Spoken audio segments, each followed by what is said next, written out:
Hello दोस्तों, स्वागत है आपका मेरे यूट्यूब चैनल स्टडी विद केटू पर। तो चलिए शुरू करते हैं आज के टॉपिक से। आज का टॉपिक है वर्णमाला। इससे पिछली वीडियो में मैं हिंदी भाषा से संबंधित बेसिक क्वेश्चन के बारे में बताया गया है। आप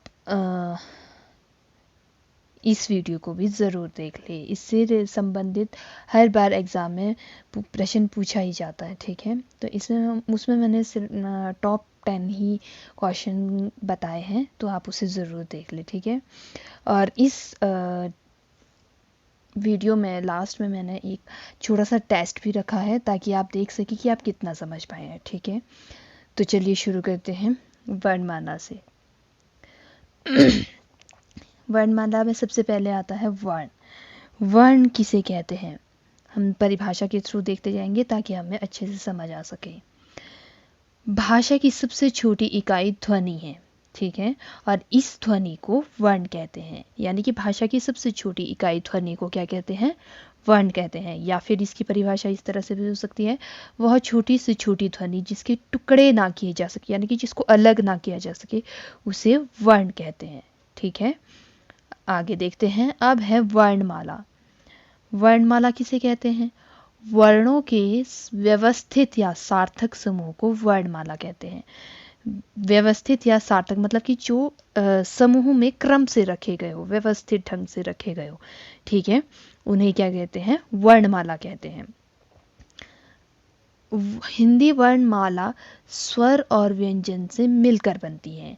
हिंदी वर्णमाला में स्वर और व्यंजन होते हैं जो समूह में रखे जाते हैं और इन्हीं से मिलकर बनती है वर्णमाला, ठीक है। हिंदी में लेखन के आधार पर यानी कि लिखते समय वर्णों या वर्ण यानी कि हमारे स्वर और व्यंजन की कुल संख्या है 52। कितनी है, 52, जिसमें से 13 स्वर, 35 व्यंजन और 4 संयुक्त व्यंजन होते हैं, ठीक है। और उच्चारण के आधार पर 64 वर्ण होते हैं। किसके आधार पर, उच्चारण के आधार पर, जिसमें से कि 11 स्वर होते हैं और 35 व्यंजन होते हैं, ठीक है। तो हम स्वर और व्यंजन के बारे में एक एक करके डिटेल से पढ़ेंगे कि क्या क्या है इसमें, ठीक है। तो सबसे पहले है स्वर। स्वर किसे कहते हैं, स्वतंत्र रूप से बोले जाने वाले वर्ण स्वर कहलाते हैं, ठीक है। जो स्वतंत्र रूप से बोले जाए, जिनके लिए किसी की सहायता की ज़रूरत ना पड़े। जैसे कि कौन कौन से हैं, लेखनी के आधार पर और उच्चारण के आधार पर ये अलग अलग है, ठीक है। तो लेखनी के आधार पर स्वर है अ, आ, ई, उ, री, ए, ऐ, ओ, औ, अंग, अह, ठीक है। ये है पूरे के पूरे 13। अगर आपसे लेखन के आधार पर पूछे जाए स्वर कितने हैं, तो आपने बताना है 13 है, ठीक है। अगर पूछे कि उच्चारण के आधार पर कितने स्वर हैं, तो इसका आंसर होगा 11। वो कौन कौन से हैं, अ, आ, ई, उ, री, ए, ऐ, ओ और औ। इसमें जो ये अंग और आह है, ये नहीं होता, ये सिर्फ लिखते समय ही हम प्रयोग करते हैं इसको, क्योंकि ये स्वर नहीं है, ये अंग है अनुस्वार और ये है विसर्ग, ठीक है। इसको हम आगे डिटेल से पढ़ेंगे। आगे देखते हैं, स्वरों का वर्गीकरण। जो स्वरों का वर्गीकरण है वो 3 आधार पर किया जाता है, ठीक है। तो हम एक एक को देखते हैं कि क्या क्या है। सबसे पहले है ह्रस्व स्वर। ह्रस्व स्वर किसे कहते हैं, जिन स्वरों के उच्चारण में कम समय लगता हो या फिर एक मात्रा का समय लगता हो, उसे क्या कहते हैं, ह्रस्व स्वर कहते हैं। अब जैसे कौन कौन से हैं, अ, ई, उ, री, ई। इसमें कम साउंड आ रही है ना हमारी, ज़्यादा समय नहीं लग रहा है बोलने में, अ, ई, उ, री, ठीक है। और ये होते हैं 4, ह्रस्व स्वर कितने होते हैं, 4। आगे देखते हैं, आगे है दूसरा है स्वर का जो प्रकार है वो है दीर्घ स्वर।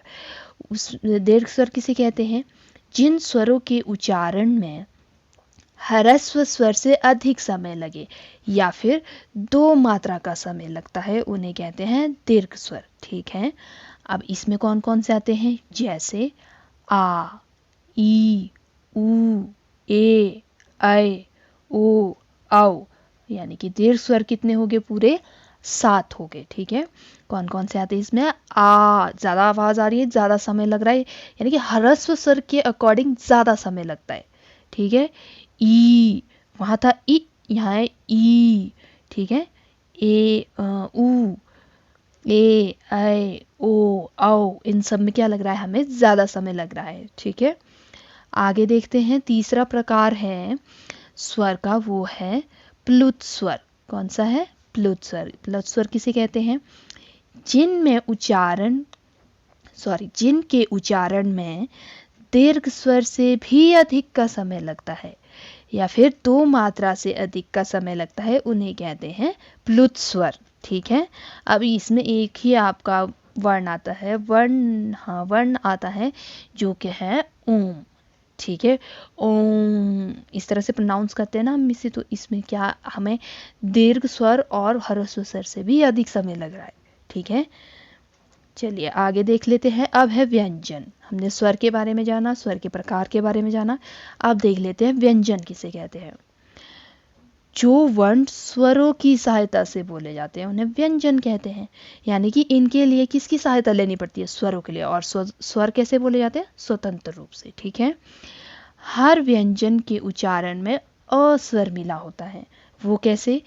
देखिए, जैसे मान लीजिए क है, ठीक है। हम क को अगर लिखना है हमने, तो बिना अ के क पूरा नहीं होता है। अगर इसको बिना अ के लिखेंगे, मतलब अ इसमें इंक्लूड नहीं होगा, तो अगर इसका संधि विच्छेद करेंगे वो कैसे आएगा? क में होगा हलंत, क जमा अ, तब बनेगा ये पूरा क, ठीक है। ये आपने ध्यान रखना है। इसीलिए बोला गया है कि हर व्यंजन के उच्चारण में अ स्वर मिला होता है, ठीक है। व्यंजन की कुल संख्या परंपरागत रूप से 33 मानी जाती है। 33 मानी जाती है परंपरागत रूप से, ठीक है। अब इसमें कहाँ से कहाँ तक आ जाएगा? क से लेकर ह तक आपके सारे आ जाएंगे, वो हो जाएंगे 33। परंपरागत रूप से हो गए 33, ठीक है। और लेकिन जब इसमें द्विगुण व्यंजन यानी कि ड़ और ढ मिल जाते हैं, जोड़ दिए जाते हैं, तो इसकी संख्या कितनी बन जाती है? 35 बन जाती है। लेकिन मूल रूप से या परंपरागत रूप से कितने होंगे? सिर्फ 33 ही होंगे। चलिए आगे देखते हैं। आगे हैं व्यंजनों का वर्गीकरण। व्यंजनों का वर्गीकरण भी कितने आधार पर किया गया है? 3 आधार पर। स्वरों का वर्गीकरण भी 3 आधार पर है और व्यंजनों का वर्गीकरण भी 3 आधार पर। चलिए देखते हैं एक एक करके ये क्या कौन से हैं। सबसे पहले हैं स्पर्श व्यंजन, ठीक है। सबसे पहले क्या है? स्पर्श व्यंजन। अब स्पर्श व्यंजन किन्हें कहते हैं पहले हम ये जान लेते हैं। जिन व्यंजनों का उच्चारण करते समय हवा हमारे मुंह के किसी न किसी भाग को स्पर्श करती है, जैसे कि हमारे मुंह के भाग मतलब जीभ, दांत, होंठ, कंठ, मूर्धा, इनमें से किसी भी चीज़ को अगर स्पर्श करती है हवा, तो वो कौन से हो जाएंगे? स्पर्श व्यंजन। नाम से ही पता लग रहा है, स्पर्श करना, ठीक है। स्पर्श करते हुए जब हवा मुंह से बाहर निकलती है तो उसे क्या कहते हैं? स्पर्श व्यंजन कहते हैं। अब इसमें कौन कौन से आते हैं? इसमें आते हैं क, ख, ग, घ, अंग, च, छ, ज, झ, इय, ट, ठ, ड, ढ, अण, त, थ, त, ध, न, प, फ, ब, भ, म। यहाँ तक आते हैं आपके पूरे के पूरे किसमें?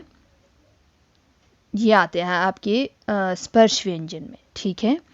अब अगला जो दूसरा प्रकार है वो है व्यंजन का अंतस्थ व्यंजन, ठीक है। इसमें आपके जो हैं 4 ही आते हैं। तो सबसे पहले इसकी डेफिनेशन, परिभाषा देख लेते हैं।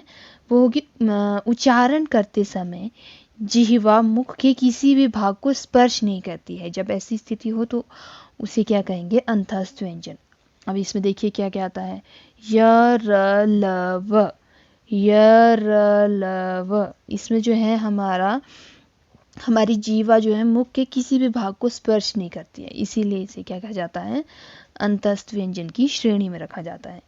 अब हमारा अगला है ऊष्म व्यंजन। कौन सा है? ऊष्म व्यंजन। इसमें कौन कौन से आ जाते हैं? श, श, स, ह, ठीक है, इसमें आ जाते हैं श, श, स, ह। अब ऊष्म व्यंजन क्या होता है? जिसका उच्चारण करते, जिन वर्णों का उच्चारण करते समय हमारे मुख से ऊष्मा उत्पन्न होती है, यानी गर्मी सी। आप हाथ आगे लगाओगे, श, श, स, ह, तो आपके हाथों में जो है गर्माहट सी आएगी जब आप मुंह के आगे हाथ रख के ये वर्ण, सारे के सारे वर्ण बोलोगे। इसीलिए इसको बोला जाता है ऊष्म व्यंजन, ठीक है। नाम से पता लग रहा है, ऊष्म मतलब ऊष्मा जो पैदा करते हैं, ठीक है। हमने ये 33 पढ़े थे कि ये है परंपरागत रूप से व्यंजन, ठीक है। लेकिन इसमें क्या जोड़ देना? द्विगुण व्यंजन, यानी कि ड़ और ढ को जब जोड़ दिया जाता है तो ये बन जाते हैं 35, ठीक है। तो अब इसमें क्या देखिए, यहाँ देखिए, ये है ड, ये है ढ, ये है ड़, ये है ढ। अब कैसे? इसके नीचे बिंदी, इन दोनों के नीचे बिंदी नहीं है और इन दोनों के नीचे बिंदी लगी हुई है, ठीक है। तो यही फ़र्क होता है इनमें हल्का सा, और प्रोनाउंसिएशन जो उच्चारण है उसमें भी फ़र्क है हल्का सा। ड, ड़, ढ, सॉरी ढ, ढ, ठीक है। चलिए अब हम जानते हैं एक महत्वपूर्ण नोट है यहाँ पर, महत्वपूर्ण बात आपको ध्यान रखनी है कि व्यंजन के 3 महत्वपूर्ण प्रकार हमने ऊपर पढ़े अभी। उसके अलावा भी व्यंजन के प्रकार है लेकिन वो महत्वपूर्ण नहीं है, ठीक है। लेकिन कौन कौन से हैं तो उसे हमें जानना है, ठीक है। कई बार उसी से क्वेश्चन आ जाते हैं, तो देखिए क्या क्या है। संयुक्त व्यंजन, द्विगुण व्यंजन और आगत व्यंजन, ये हैं जो इसके अतिरिक्त भी और हैं, ठीक है। तो इनके बारे में भी थोड़ा थोड़ा जान लेते हैं। संयुक्त व्यंजन, संयुक्त नाम से मतलब लग रहा है जो जोड़ के बने, संयुक्त मतलब जोड़ना, ठीक है। यानी कि 2 व्यंजनों को जोड़ के जो व्यंजन बनता है उसको बोलते हैं संयुक्त व्यंजन, ठीक है। अब इसमें देखिए क्या क्या है। क्ष, त्र, ज्ञ, श्र, ठीक है। अब देखिए ये क्ष कैसे बना, कौन से 2 व्यंजन? क जमा श को मिला के बना क्ष, ठीक है। वैसे ही त जमा र को मिला के बना त्र, ज जमा य को मिला के बना ज्यो। ये सही जो उच्चारण है इसका वो है ज्यो, ज्ञ नहीं होता, ज्यो होता है सही उच्चारण, ठीक है। श जमा र बना श्र, ठीक है। तो ये सारे के सारे क्या है? संयुक्त व्यंजन है। ये भी 4 हो गए। अब है द्विगुण व्यंजन, ये हमने अभी ऊपर जाना था कि ड़ और ढ क्या है हमारे, इनको बोला जाता है द्विगुण व्यंजन, ठीक है। अगर आगे है आगत व्यंजन। अब आगत व्यंजन क्या होता है? आगत व्यंजन में आ जाते हैं आपके ये 2 ज, ज और फ। देखिए मैंने लिखा यहाँ पर ये, एक मिनट, यहाँ पर देखिए मैं लिखा ज, ज लिखा ना, जब इसके नीचे मैं बिंदी लगा लूंगी तब बनेगा ये ज, ठीक है। तब क्या बन जाएगा? ये ज बन जाएगा। वैसे ही ये लिखा मैंने फ, जब इसके नीचे बिंदी लगा दूंगी तो ये बनेगा फ, ठीक है। हल्का सा मतलब और घर्षण सा हो जाएगा मतलब हमारे मुंह में, ठीक है। अगला है हमारा आयोगवाह। आयोगवाह कौन कौन से हैं? 2 है, अनुस्वार और विसर्ग। अनुस्वार यानी कि ये अंक की बिंदी, और विसर्ग यानी कि ये 2 बिंदी पीछे से अह, ठीक है। संस्कृत में होती है ना विसर्ग, वही। तो अंग और अह, ये है अनुस्वार और ये है विसर्ग। तो इसमें एक ज़रूरी बात क्या है याद ध्यान रखने वाली, कि यह दोनों ना तो स्वर से बने हैं और ना ही व्यंजन से बने हैं। इसीलिए हमने जो है पीछे इनको काउंट नहीं किया था, इसीलिए 11 बोले जाते हैं, ठीक है। तो ये ना तो स्वर है और ना ही व्यंजन होते हैं, ठीक है। उम्मीद करते हैं आपको समझ में आया होगा। तो चलिए जानते हैं एक छोटे से टेस्ट से कि आपको कितना समझ में आया, ठीक है। तो चलिए पहला प्रश्न है, हिंदी में वर्णों की संख्या कितनी है? आपको बताना है 50, 51, 52 या फिर 53।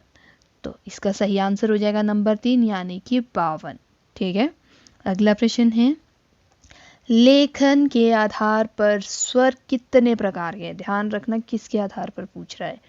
तो आपको बताना है 10, 11, 12 या फिर 13। तो लेखन के आधार पर हमारे हैं 13। कितने हैं? 13।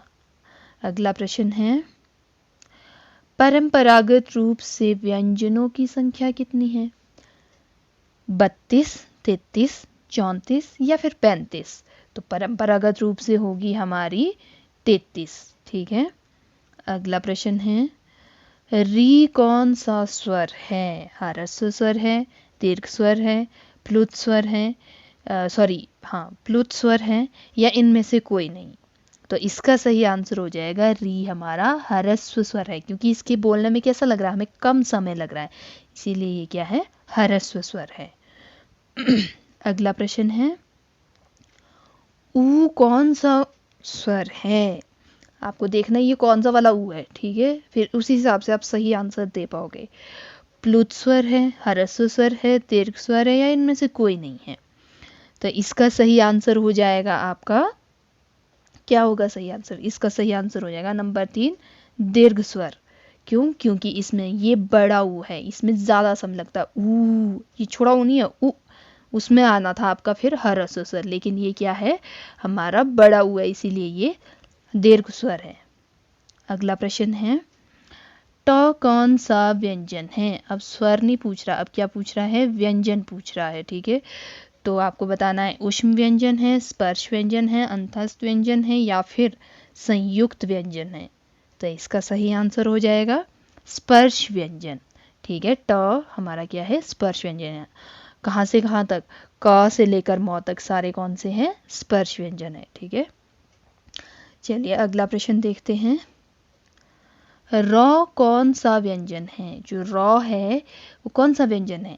ऊष्म व्यंजन है, स्पर्श व्यंजन है, अंतस्थ व्यंजन है, या फिर संयुक्त व्यंजन है? तो इसका सही आंसर हो जाएगा नंबर 3, यानी कि अंतस्थ व्यंजन। क्यों? क्योंकि इसमें क्या हो रहा है? हमारी जो जीवा है वो मुख के किसी भी भाग को स्पर्श नहीं कर रही है। ठीक है, र। ठीक है, तो अगला क्वेश्चन है, ड़ और ढ़ कौन सा व्यंजन है? ऊष्म व्यंजन है, स्पर्श व्यंजन है, द्विगुण व्यंजन है, या फिर संयुक्त व्यंजन है? तो इसका सही आंसर हो जाएगा द्विगुण व्यंजन। ड़ और ढ़ कौन से व्यंजन होते हैं? द्विगुण व्यंजन। अगला प्रश्न है, री वर्ण किसके योग से बना है? श्रौ वर्ण किसके योग से बना है? श्रौ वर्ण किसके योग से बना बताना है आपको। श जमा र, स जमा र, छ जमा र, या फिर श जमा र? अब आप कंफ्यूज कहाँ होंगे? ये वाला श आएगा या फिर ये वाला श आएगा, है ना? तो अब इसमें हमेशा याद रखना कि इसमें आता है ये वाला श, शलगम वाला श। ठीक है, श जमा र क्या बन जाएगा? फिर हमारा श्र बन जाएगा। हमारा लास्ट क्वेश्चन है, अंग और अह वर्ण क्या कहलाते हैं? आगत कहलाते हैं, संयुक्त कहलाते हैं, दीर्घ कहलाते हैं, या फिर आयोगवाह कहलाते हैं? तो इसका सही आंसर हो जाएगा आयोगवाह कहलाते हैं। ठीक, तो दोस्तों अगर ये वीडियो आपके लिए हेल्पफुल रहा हो तो इसे लाइक ज़रूर कर दें, साथ ही सब्सक्राइब भी कर दें और अपने दोस्तों के साथ शेयर करना ना भूलें। Thank you for watching. मुस्कुराते रहिए।